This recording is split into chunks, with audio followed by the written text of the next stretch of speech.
What the business is, YouTube? It's your boy Dave Wade back on set. We got some free agency talk to discuss today. I'm gonna give you my opinion on all the decisions and moves that we made and all the players that we acquired. But first, I gotta talk about the moves around the league, around the AFC conference. Starting with the AFC East, not a lot of big time deals in our division. But I'm happy the Bills cut Emmanuel Sanders and Cole Beasley. We ain't got to worry about them no more. But they may upgrade their receiver room in the draft, and they did end up signing tight end O.J. Howard, which I'm mad about because I really wanted us to add him to our roster. I had my eyes on O.J. Howard. I felt like he'd be a great tandem with Mike Gesicki, but they ended up signing him to the Bills roster.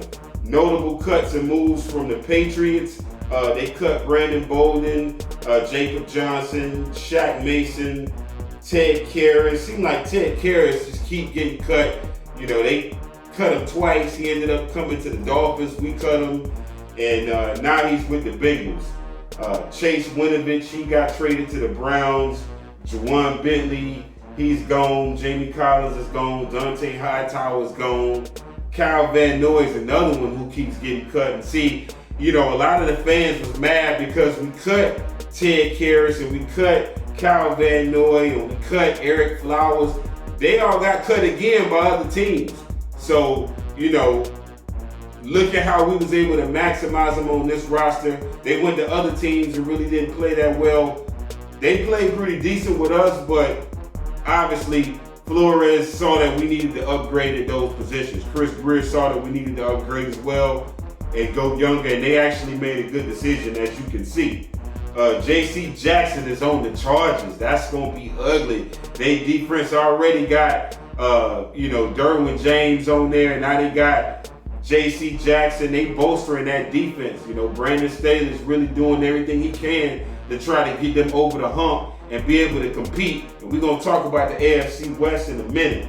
The Jets didn't cut no players worth mentioning, but offensive guard Laken Tomlinson, who I thought we was actually going to sign a 3-year, $40 million deal that includes $27 million guaranteed and has a max value of $41.2 million to be their starter. So I can see why he took that deal. He followed the money. That was probably out of our price range. But he would have been a good addition to this line, especially, like I said, with him knowing how to zone block and angle block in Mike McDaniel's system. I'm pretty sure we targeted him, like I said, but we ended up signing Connor Williams instead, which I'm going to talk about. Then we look at the AFC North and the Browns. The Browns made some noise, taking risks, pushing the chips all the way to the table, going all in. They ended up acquiring Deshaun Watson in a trade with the Texans. They were willing to trade 3 first-round picks. This is what the Texans was asking for. Their price was sky high. They got 3 first-round picks out of the Browns, a 3rd rounder, a late round pick swap, a 4th for a 5th for Watson, who will get a fully guaranteed 5-year, $230 million contract. I'm glad they took the bait. And not us, because that's a lot of bread. Plus, that's a lot to give up. I mean, think about it. Think about our roster right now at this point. Look at the Browns roster and where they at. You got to remember, they did their rebuild way before us. And they actually almost failed a rebuild and almost messed things up. And really, they should have picked Deshaun Watson to begin with. But they ended up picking Baker Mayfield, who didn't work out for them. And as you can clearly see, Hugh Jackson saw the same thing that we are now seeing, is that Baker Mayfield was not the guy. He knew Baker wasn't the guy then. That's why he wanted Tyrod Taylor to be the starter. But no, nobody wanted to listen to him because he had a bad season, which, as we can clearly see, the owner wanted him to tank games, just like how our owner wanted Flores to tank games. And, you see how that worked out for both Hugh Jackson and Brian Flores. Brian Flores overcoming that and still winning and showing that he's a great coach. And Hugh Jackson taking the money, and instead, and it came to bite him in the ass because they ended up not allowing him to finish out the program, finish out the vision of what they had him trying to do, which is 10 games in the beginning, get a lot of draft picks, get studs at all the positions that you need, then add, studs that are in free agency who are bona fide, solidified, elite stars that you can add to the roster. So they added Odell Beckham, Jarvis Landry ended up being shipped here by Gates. That wasn't by his choice, but he ended up being happy that Odell, his partner in crime from LSU, was there. But Baker Mayfield couldn't get him to rock. He didn't know how to throw the ball in stride to OBJ, to Jarvis Landry, and they could never get in sync and get in rhythm because he don't have anticipation. They tried to make Baker Mayfield up, just like how they trying to build Justin Herbert up. They wanted to build him up to be what he wasn't. And when you get to this league, when you get to the NFL, the not for long league, whatever your deficiencies is, whatever you couldn't overcome in college, that shit is gonna show up on tape. It's gonna show up in this league because this is a league of alphas. This ain't a league for pussy-ass quarterbacks or soft quarterbacks or quarterbacks who don't know how to read defenses. This is only for the elite. And Baker Mayfield is not elite. Y'all tried to shove it down our throats that he's the guy. They gave him all these damn commercials without him proving shit. And really, they should have maybe invested more with RG3 when they had him at quarterback. He probably would have been a better option if they would have built around him. Why they didn't give RG3 all these pieces? Why they didn't give Tyrod Taylor all these pieces, all these weapons? How come when Hugh Jackson was the coach there, they didn't get OBJ and get all these draft picks, all these high-priced draft picks then, so Hugh Jackson to have the necessary weapons to get this team over the hump? They didn't do that for Hugh. They used Hugh, just like how they tried to use Flores. But, so that didn't work. So now they're desperate now. Y'all, a lot of y'all fans want the Dolphins to be desperate. We're not at that point right now. We're at the point of we've got good pieces that we drafted on defense, and now we're trying to build a core offense that we know is going to be sustainable when it comes to scoring points through the draft and through getting low-priced young players. We're not at that point yet. Maybe after this draft and we get the offense solidified and they're playing complementary football with the defense, and now we're maybe 1 or 2 pieces away from getting over the hump, then I would say 2023, we should probably look to add in free agents that are maybe 28, 27 years old who are in that close to elite category that can get us over the hump. And then maybe 2024, we can start looking to push the chips all the way to the table if we're not there, if we're not in that elite company, or we're not in playoff contention every single year, or Super Bowl contenders. If we're not there, then I think we should do that. But we're not at that point right now.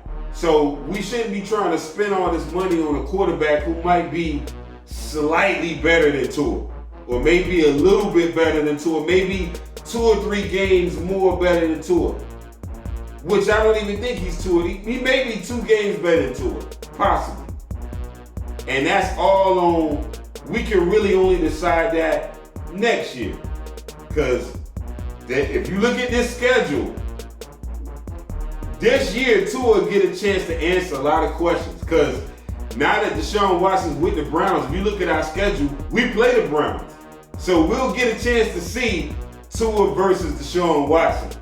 And all y'all fans out there, y'all will get a chance to see whether or not Tua's the guy, if Deshaun Watson is the guy. We'll really get to see if we made a good decision or not to not pull the trigger to get Deshaun Watson and stick with Tua, or to, we'll know either way. So we're going to circle that on the calendar. That Pittsburgh game, we're going to circle that on the calendar because Brian Flores is now with the Steelers. So that might be a possible Flores revenge game against us. You know what I'm saying? Hopefully the Steelers don't shut us down. Knocking on wood. So, but like I said, they went all in. That's a lot of goddamn money to pay for Deshaun Watson. And I know there's some fans that's pissed off that we didn't pull the trigger. And Cleveland sold out. They sold out. I feel like if we draft right this year, we'll be just as good, if not better, than a lot of these teams. But like I said, Cleveland ain't bullshitting, as you can clearly see. Wide receiver Murray Cooper, they acquired in a trade with the Dallas Cowboys in exchange for a 2022 fifth-round draft pick and a swap of 6 rounders. Then they got wide receiver Jakeem Grant. He signed a 3-year deal worth up to $13.8 million. I ain't gonna lie, with Deshaun Watson over there and Amari Cooper, if I do not want to see Jakeem Grant ball over there with the Browns, catching deep balls, catching them goddamn 70-yarders and 60-yarders that he should have been catching for us over there with the Browns. Then they kept, they franchise tagged David Njoku. They got Chase Winovich from the Patriots in exchange for a linebacker, Matt Wilson, who they sent over to New England. Bill Belichick sees something that they don't see. That he gonna mess around and make Matt Wilson into a stud linebacker. That's what he does, because he used to coach linebackers, and they know what they're doing over there on that defense. And I'll tell you one thing that's interesting to me and a lot of fans.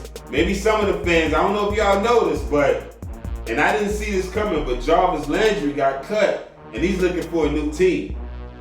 He's not going to be on that roster. Now, he might consider coming back now that he got Deshaun Watson, and we know Deshaun Watson can throw the ball to Jarvis Landry in stride. So, hopefully he don't come back, because that'll be ugly with Cooper and Landry over. Oh, no, oh my God. Would I consider bringing back Jarvis Landry to the Fins? He was the heart and soul of this team, and I got a special place in my heart for Jarvis Landry, because he balled. He's a big fish ball. He was a big fish baller for the Fins when he was here. But I'm gonna say yes and no.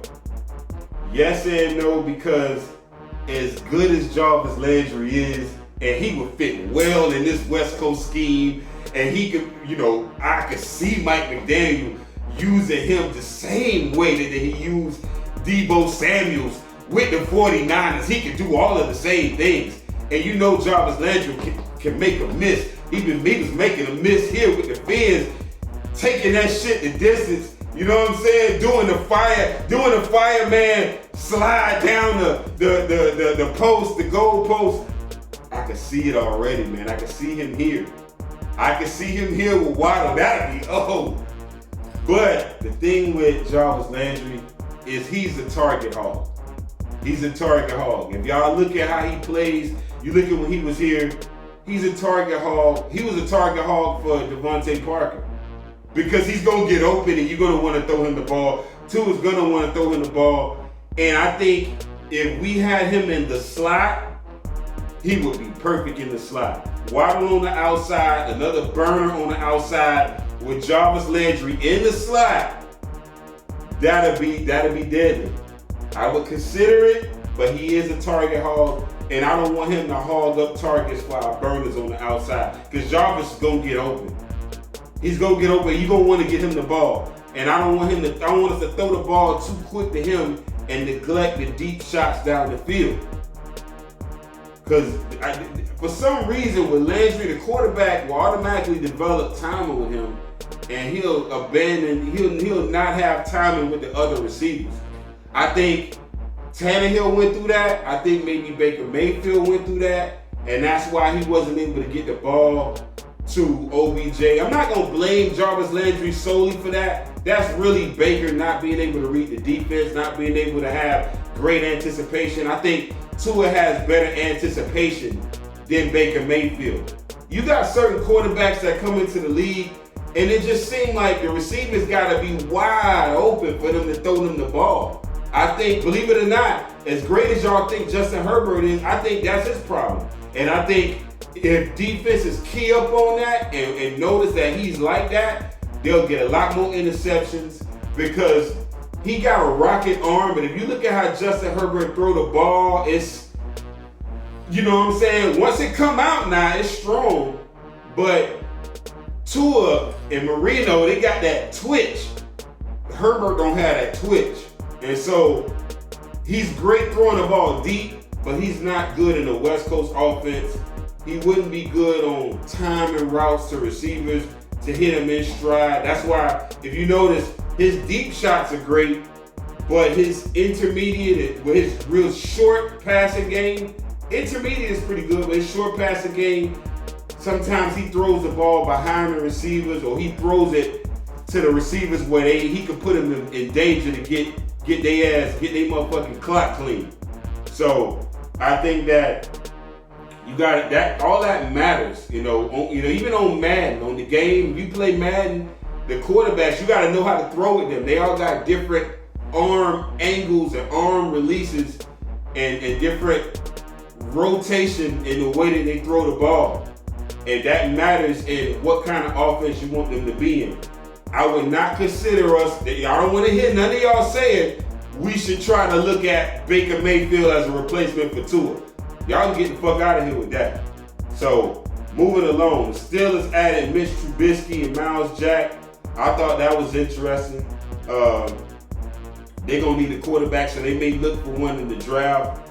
In the AFC South, I like the direction that the Jaguars are going in. They got Doug Peterson as the coach. They added wide receiver Zay Jones, who actually has been, he looked like a bust at the beginning from being signed to Buffalo, but he's been playing pretty good he played pretty good with the Raiders and got himself back in, got his name back in the league as a receiver that might be a good option. So he signed a 3-year, $24 million contract that has a max value of $30 million with the Jags. Then they added Christian Kirk. Like I said, Christian Kirk was someone who I thought we should look at, but they paid way too much money for him. He signed a 4-year, $72 million contract that includes $37 million fully guaranteed and has a max value of $84 million. God damn, Jacksonville, y'all paid him like he's a number 1 receiver. And he could be. But he's good. I don't know if he's number 1. Depends on how y'all use him. I think in the West Coast system, with maybe how Doug Peterson might use him, it'll be good, but Trevor has to adapt to that West Coast scheme. Just like Tua, I think it'd be easy transition. I don't know if Trevor would be good in that scheme because I don't know. I don't know if he'll be good in the West Coast system.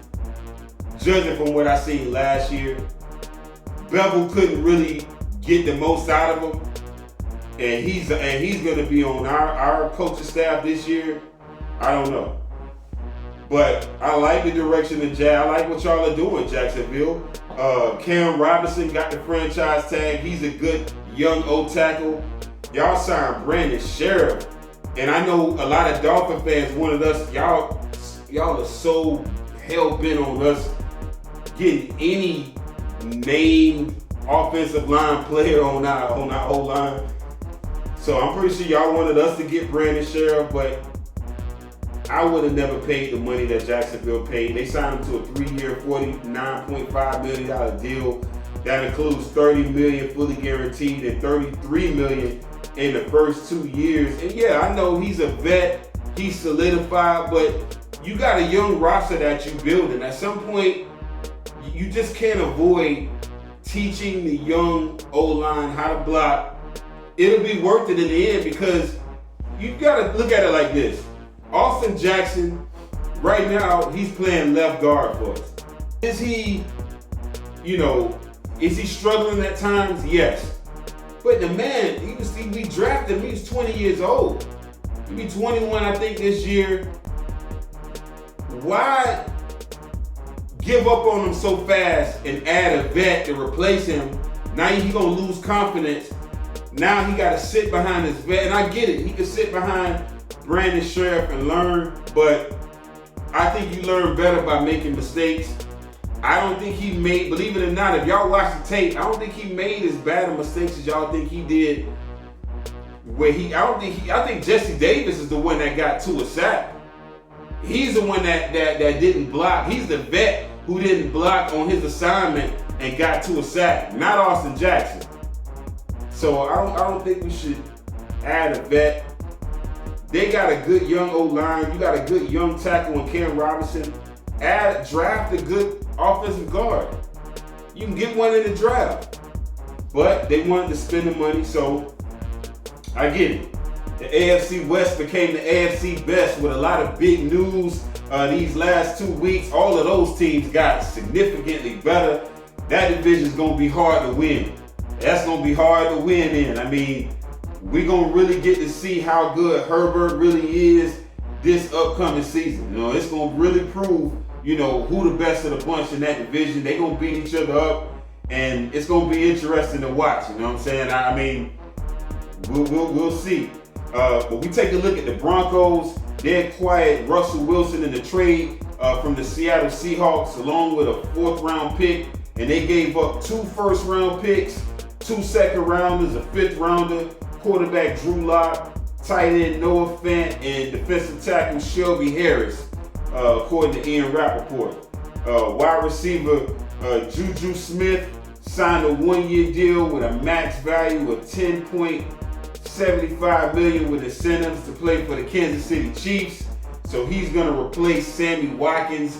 He'll probably be able to do some of the same things, a taller receiver to go along with their burners, which that's the West Coast scheme, and that's kind of something that I want us to do, and I want us to kind of have our eyes focused on when it comes to building our draft board for the receiver unit. I'm going to talk about that in a later video. And then we look at the Raiders. The Raiders, they acquired Devontae Adams in a trade with the Green Bay Packers in exchange for a 2022 first-round pick and a 2022 second-round pick for this upcoming draft. And Adams is expected to sign a new contract with the Raiders worth $141.25 million over 5 years with an average of $28.5 million per year. So these players out here getting that money, man. They get paid. Y'all get it, man. I'm happy for y'all. Get as much as you can, because shit, the team's getting theirs. They using your name to make billions of dollars. Get as much money as you can, you know. But that's a big move by the Raiders. Devontae Adams played with Derek Carr at Fresno State, so they already got that connection. He's been wanting to play in, with the Raiders. That's his favorite team. You know, I think he's from that area, so that's gonna be deadly. We're gonna have to deal with that. We're gonna have to deal with that in the AFC. We may end up facing the Raiders at some point. And this whole AFC conference, man, it's gonna be some real good games, real good finishes, real good battles. We got a lot to deal with in our own goddamn division with Josh Allen, with the Patriots. Matt Jones, I think Matt Jones is good, but I think if we stop his timing, we'll be able to shut him down as far as offense. And I'm hoping Josh Boyer can know Bill Belichick like how Flores did, and be able to schematically, be able to defend against what the Patriots like to do on offense, what Josh McDaniels like to do on offense. Because we got to stop this Brady formula that they want to try to continue on with the Patriot way. That's going to be a problem. But this whole AFC conference is going to be a problem. I mean, they signed Chandler Jones to a deal that's going to pay him $52 million over 3 years, including $34 million guaranteed. So the Raiders beefing up their defense, keeping Max Crosby, getting Devontae Adams, and then you still got the draft coming up, so they still got more things they're going to try to do. The Chargers followed suit, and they anteed up as well, beefing up their defense. Brandon Staley ended up bringing Khalil Mack back to the West Coast. They acquired him in the trade with the Bears in exchange for a 2022 second round draft pick and a 6th round in 2023, according to Ian Rappaport. Then they also got J.C. Jackson, who they signed a 5-year, $82.5 million deal with $40 million guaranteed. They got him from the Patriots. So they already got Derwin James at safety. Now they got J.C. Jackson at the cornerback spot. So we got to make sure our receiver unit is good.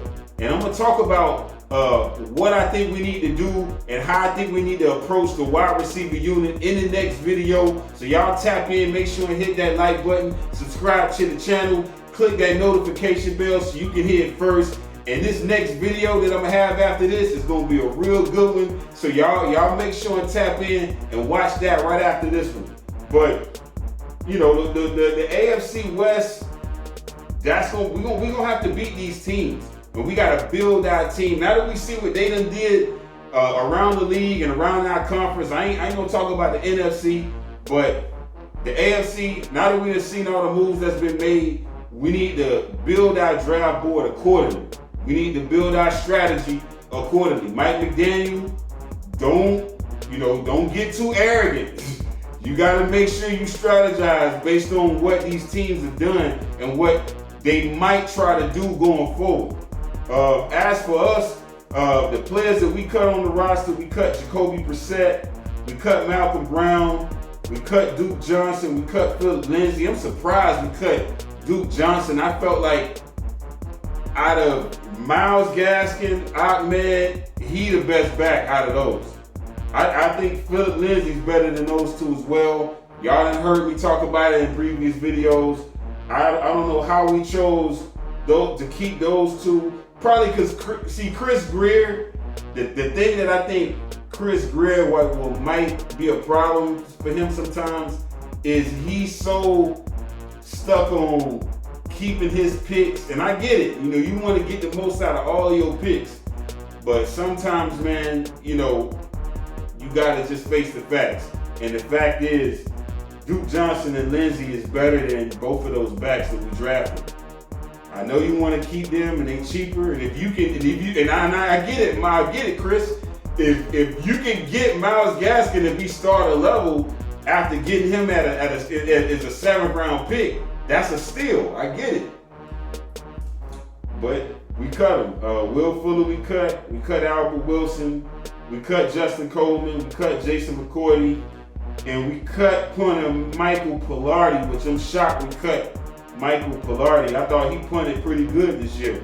I think he punted pretty good, but we let him go. He made some good punts inside of the 5 and inside of the 10 that put teams back and helped our defense. So, hopefully we reconsider and add him. We got to find a hell of a good punter, man. You know what I'm saying? I want us to get the guy that I forget his name, Harvin III. Y'all let me know in the comment section what his name is. I think it's Percy Harvin, not Percy Harvin. Something Harvin III. He's a black punter, and he's athletic. He can punt real good. The Steelers ended up drafting him or picking him up. He's as an undrafted punter. If he's available, I think we need to add him.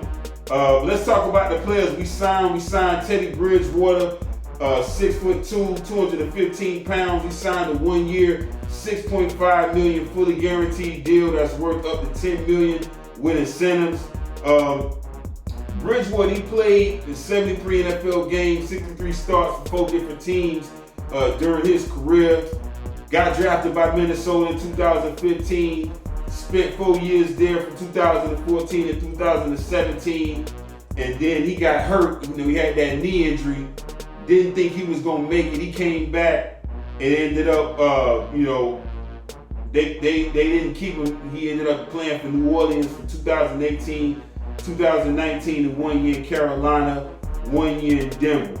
Now, Bridgewater from the crib, man. I love when we get hometown players to come back, but I'm mad at Bridgewater because you were supposed to come to the team in 2019 when Chris Grant Flores was trying to get you here back then. If we would have got Bridgewater then, we might not even drafted to him. We was trying to get Bridgewater before we got Fitzpatrick and Josh Rosen. He was actually the target and I thought he was gonna play for us. We brought him in, he left without a contract, and you know what I'm saying? He ended up signing with the Saints on a 1-year deal worth $7.25 million. I get it, dog, but come on, man. You should have stayed here. You know that, and I get you wanted to be clear that you was gonna be the man. You knew that we was gonna possibly draft Tua because Omar Kelly running his goddamn mouth saying that we're tanking for Tua. And soon as the season opened up, Omar Kelly coming out saying we tanking for Tua. And that was the news around the NFL. And, you know, Bridgewater probably felt like, well, shit, if they taking for Tua, what's the point of me coming here trying to be the starter when all I'm going to do is just end up being replaced? Let me go to the Saints where I'm going to have a better chance of being the starter, you know, because Drew Brees is going to retire. He probably had intel in New Orleans that was going to happen, so he felt like he would have a better chance winning that job over Taysom Hill than coming here knowing that we're going directly, you know, we're going directly to the podium, handing in that card and getting to it. So I kind of see it from his point, but man, I feel like you should have took the job anyway. You would have been a better option than Fitzpatrick, and I would have rather us take our chances with you know, being the starter that year instead of Fitz. You never know. We might have changed our mind. You would have won us 7 games. We'd have been 7-2 out the gate, and you balling, we might not have drafted Tua. But you took a different route. Then you ended up playing for the Carolina Panthers, and what did they do? They didn't believe in you. They went and got Sam Darnold, you know what I'm saying, to compete with you. Then you ended up going to the Broncos. So you would have had a better chance, man, just coming to the Dolphins, man. Coming back home, you played for the West. You played with Devontae Parker. I mean, that was one of the reasons. See, now that made me excited about us possibly keeping Devontae Parker and making him the #1 receiver if you would have came to the team. Because you played with him at Louisville and you already got chemistry. You was already hooking up and making touchdowns, throwing strikes all across the field to him and the other receivers on that Louisville roster, man. So you would have been 26, coming here playing with him, and we would have been able to build around you. But Bridgewater didn't do that. Finally, you came back. You finally came to your senses, and good thing Chris Grier still had an interest in recruiting you back to the squad, and now we got him as our backup. And I'm gonna tell y'all something. Tua gonna have something to worry about because Bridgewater is one of them type of quarterbacks that can possibly take your starting quarterback's job. You know what I'm saying? He got the talent. He showed a lot of promise in Minnesota, and he's conservative and he got his limitations, but he can win games. And so it'll be interesting to see in training camp battles between Tua and Waddle versus Teddy Bridgewater and Devontae Parker in camp. So, that'll be interesting to see. Chase Edmonds, we signed him from the Arizona Cardinals. They released him. He agreed to a 2-year, $12.6 million contract that includes $6.1 million with us. That was a good bargain by Chris. I think I like this signing. I would have preferred us getting James Conner from the Cardinals, but we would have got James Conner because I want us to get that power back. I want us to get that solidified. I'm going to talk about that in a later video. But Chase Edmonds is actually a real good player. He has all-around ability. He actually has some dual threat ability, which I'm going to talk about in the later video as well. My problem with it is he's the same weight, around the same weight as Ahmed and Gaskin. And I feel like it's still a logjam. You got to choose. I understand you cut Duke Johnson and Phillip Lindsay, but let him feel that versatile running back role that I want to talk about, let him fill that role, because I feel like he's better than those two running backs as well. During Edmonds' career, he recorded 5,862 yards, 67 touchdowns on 6.2 yards per carry, which is real good, while adding another 905 yards and 7 touchdowns on 86 receptions. So, like I said, he got dual threat ability and is proven. We added Raheem Mostert, who I had a feeling we was going to sign. We signed him to a 1-year deal. He's going to be that speed, shifty running back that we need. $3.125 million, according to Ian Rappaport. So it's a 1-year deal. He's a little bit up. He's getting kind of up there in age, believe it or not. But I think it was a good signing. We should have our eyes on finding a younger version of him in the draft at some point. Maybe, if not this draft, next year's draft, because he's a good mold of that shifty running back that kind of reminds me of Mercury Morris, kind of reminds me of Troy Stratford that we had for the Dolphins. So, good signing. Fullback Alan Ingold, we signed him to a 2-year deal worth up to $7.5 million, according to Tom Pelissero. Wide receiver Trent Sherfield signed a 1-year deal. He also played for Carolina and played for Mike McDaniel with the 49ers, so he already understands that system. Raheem Mostert understands that system. So just like every coach does, they always want to get players that's familiar. And the thing about Sherfield got a lot of speed. And I think he's going to replace Mac Hollins, who we did not keep. I think Mac Hollins is going to be signing with the Raiders. But he's going to be able to replace Mac Hollins. He's younger, and he has ability on offense. And this signing of Sherfield reminds me of something that Shula would do as well. A lot of receivers always got to start on special teams, on Shula teams. Trent Sherfield can start on special teams and maybe work his way into the rotation, and we can use him on different packages and different lineups, on different formations. So keep an eye on that. Preston Williams ended up re-signing on a 1-year deal worth up to $1.99 million. And Williams has flashed big play ability, like I said on previous videos. In 24 games, he's posted 56 receptions for 787 yards, 7 touchdowns. And it looks like we're going to keep Devontae Parker.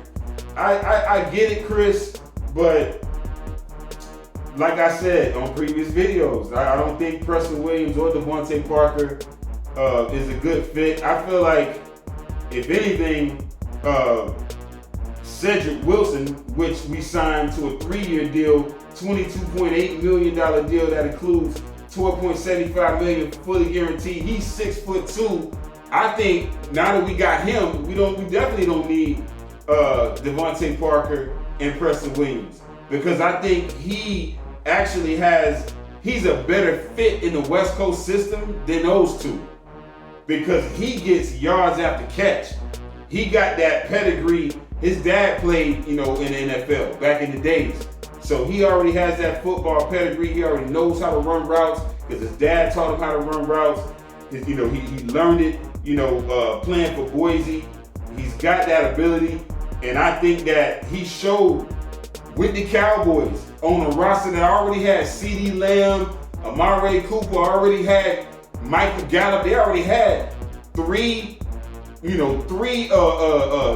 Lions out there on the field at the same time. He still was able to work his way in the rotation and get catches, get receptions, and I think he could definitely fill that slot, that motion slot role in that West Coast system.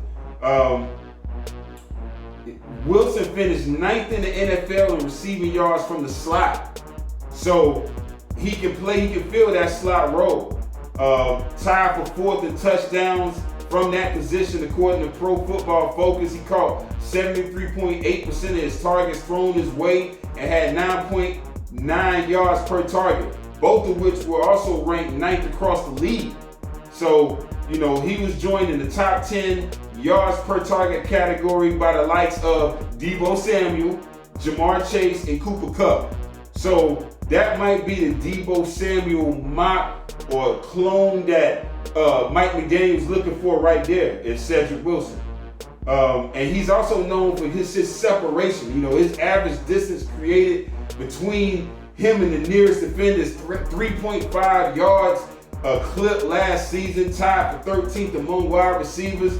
So, that's in the same breath as Tyreek Hill and Kupp. Mike Gesicki, like I said, we got him on a franchise tag. So we keeping him, and it looks like we might be extending him and getting him a long-term deal. Seems like we're working on that. Offensive guard Connor Williams from the Dallas Cowboys. We signed him to a 2-year, $14 million deal that includes $7.5 million fully guaranteed.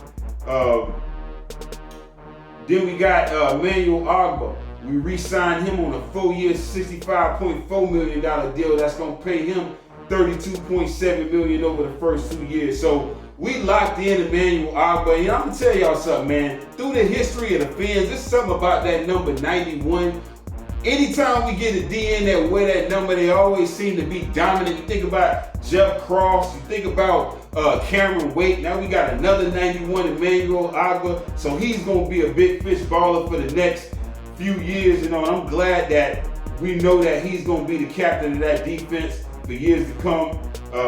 He's been one of the most productive, 18.0 or more sacks. You know what I'm saying? That's what I'm talking about. 126 pressures, 6th most among edge defenders according to Pro Football Focus since 2020. He's also been good against the run, finishing 25 in both of his seasons with Miami and run stops metrics, run down tackles within 2 yards of the line of scrimmage. Played 33 games, getting 1,547 defensive snaps since his arrival. So he's been dependable. Linebacker Duke Riley, we re-signed him on a 1-year, $3 million deal. Elandon Roberts, we re-signed him on a 1-year, $3.25 million deal. I like these deals that you're doing, Chris. Real smart. And Elandon played like a big fish baller of most games this last year, stopping the run, being the enforcer in the middle. He's definitely fit for that middle linebacker role, but I do think we need to get a younger replacement in this upcoming draft.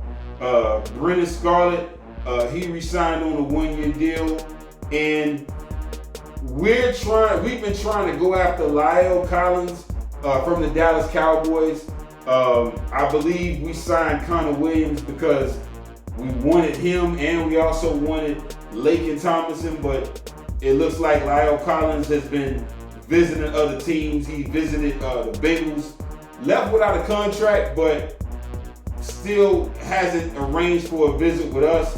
But he was a stud All-American at LSU and was being considered in 2015 by the Dolphins in the first round. Went undrafted after his pregnant ex-girlfriend was murdered days before the draft, and that lowered his stock. And he was never named a suspect or even a person of interest, but he wasn't officially cleared by police. So a lot of teams had caution on drafting him, but still a lot of teams had interest and knew that he was an elite prospect coming out of LSU at that position. And at the time, 2015, this is when we had Philbin. We sent wide receiver Jarvis Landry, linebacker Kelvin Shepard, and defensive tackle Anthony Johnson, all LSU alumni, and Mike Pouncey to go speak with Collins before the draft, and try to get him to come to the Dolphins. But he ended up signing with the Dallas Cowboys and joining a already good offensive line that they had. So he spurned us, and it looked like he spurned us again. Some players don't want to play for the Dolphins. We just got to accept that. Just like Jadeveon Clowney, he been playing us, using us for leverage to get contracts from other teams. He just don't want to play for us. So the one thing Chris got to stop doing is chasing some of these players. You know what I mean? But I think there's other players that might get cut, other players that we might want to look at. But I think overall we did a pretty good job as far as getting value players, getting players that fit this system.